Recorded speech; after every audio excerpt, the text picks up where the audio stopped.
It's another Monday, and it's time to talk some Liberty Flames baseball here on the Liberty Flames Sports Network. Alongside Alan York, my name is Nick Pierce. Flames coming off a huge weekend, another Big South Conference Series sweep. That's 7 in a row now, and the Flames are also hoisting another Big South championship trophy after winning the regular season championship outright on Friday night with the first win in that series. Alan, what a run that this ball club has been on, and it's culminated now with a title. How about that? And a chance for another ring. And as Alex Close told us after the ball game, hopefully more things will be kind of chiseled into that ring at the end of the season. But, going into this series with Coastal Carolina, it was going to be intense. Coastal and Liberty, that's the best it gets in the Big South when it comes to rivalries. And one thing I noticed during the series is the body language from both teams. Liberty rolling right now, Coastal scuffling to say the least. And you could tell just by looking at the two teams emotionally, Liberty invested in what's going on. Coastal they were just going through the motions, it looked like to me. And Liberty took advantage. It did have to come from behind the last two ball games, but that's what this team does best. Yeah, and should be pointed out as well, an injury-riddled Coastal Carolina team this season. They've had their struggles this year, but the Flames, to their credit, were able to smell blood in the water at the right times. Some costly errors in those first couple of ball games, as you mentioned, two come-from-behind wins. 14 come-from-behind wins now on the season for the Liberty Flames. And this series sweep significant for another reason as well. It had been 14 years since Liberty had swept Coastal Carolina in a 3-game Big South series, and that's something that not even Coach Jim Toman was aware of. You're a historian, huh, Nick? I didn't know that. Obviously, that's good. I'll take it, but you don't, as a coach and players, you don't even look at it like that. But that's great for the record books and to finally sweep them after 14 years. But some of these guys weren't here for last year's 2 wins. So last time I checked, we got a streak of our own against them right now. So that's a good thing.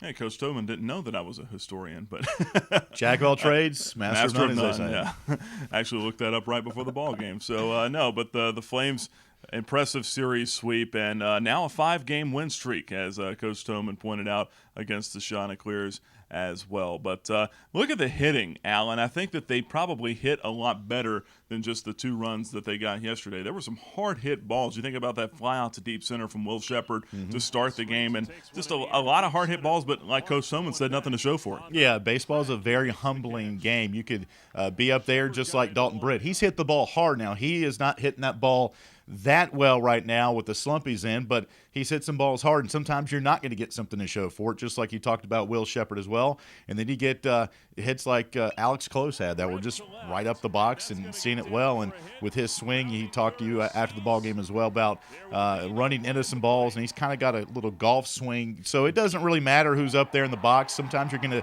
to put good metal on it, sometimes you're not. But as we talked about this year, Nick, it's a very potent lineup 1 through 9, and if one guy's off one day, another guy will there be to pick him up. And you look at a guy like Clay Kiernan, a couple of hits on Sunday, so he hasn't had that much playing time lately, but he's the guy in there right now, in the hot bat at third base. So it doesn't matter what Jim Toman's doing right now.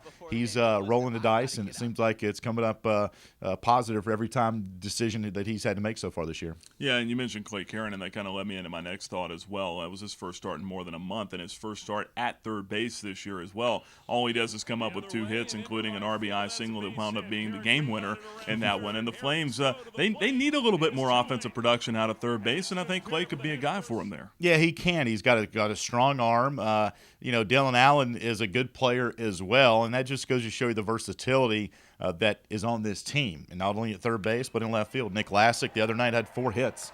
And then you get a guy like Andrew Yasek who can knock the ball out of the ballpark. So very multiple options at a lot of positions for Jim Toman. You mentioned Alex Close and the swings that he's been able to put on the ball here of late. Did have a chance to visit with him after the ball game, and he said that he was working on his swing a little bit in the cage this weekend as far as being able to get to some of those low balls. That's actually what I worked on this weekend in the cage and stuff, was getting my top hand of the pitch that was up in the zone and out over the plate a little bit, because the first game and the first at-bat of the second game I was pulling off a little bit and wasn't getting the top hand there. But that low one, naturally the top hand has to get there, so it gives a little whip to the bat. Alex Close, 4 hits in the last 2 games in that series against Coastal Carolina. And then you look at the bullpen as well. Things got a little bit hairy on Sunday afternoon when Coastal brought a run in the ninth inning. Matt Marsh had to come in back-to-back days and shut the door he did, striking out Connor Owings to end the game again. Yeah, this is a position that Matt Marsh usually isn't in. He's a setup guy for Ashton Parrott, but for those of us that follow Liberty baseball know that Ashton tweaked his ankle, during the series with Coastal, so he wasn't able to go. Not that he didn't try.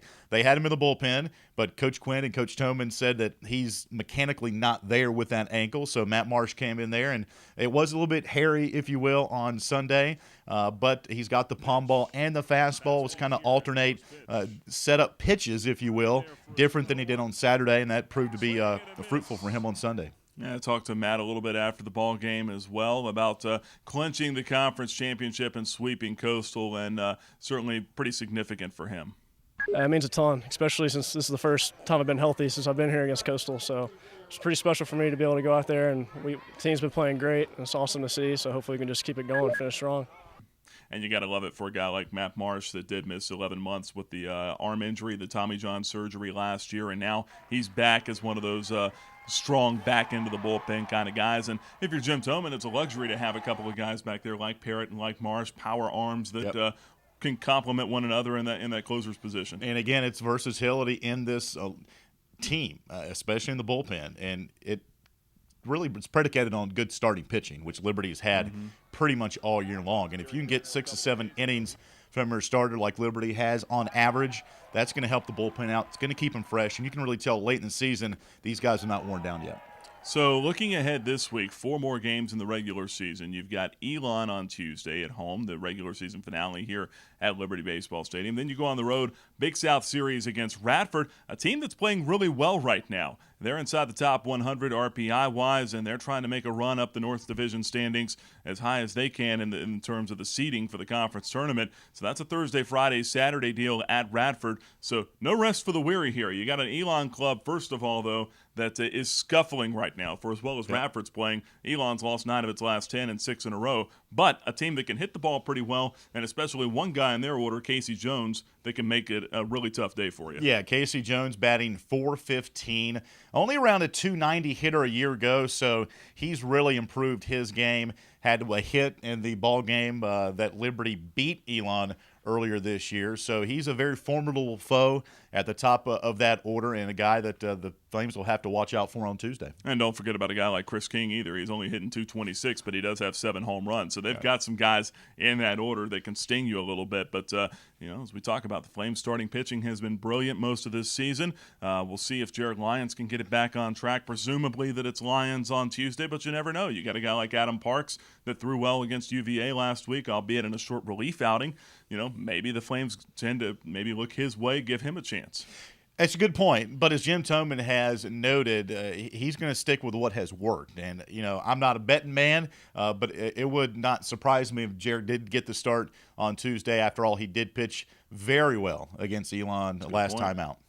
So we'll see what the Flames roll with here on Tuesday night, but whatever they've rolled with this season, it seemed to work for them. All Jim Toman pushing most, if not all, of the right buttons throughout the course of this season. So make sure you tune in to live coverage of Liberty versus Elon tomorrow night. We'll have television coverage for you on the Liberty Flame Sports Network. Also, this guy, Alan York, on the radio as well. Make sure you tune in to his Golden Pipes on Tuesday night also. So, Alan, enjoy the call, my friend. We'll do it. We'll be there to paint the picture for you. Hopefully, if you are able to make it to the ballpark, we'll see you out there at 7 o'clock. 7 o'clock first pitch Tuesday night, Liberty Baseball Stadium. For Alan York, my name is Nick Pierce for the Liberty Flame Sports Network.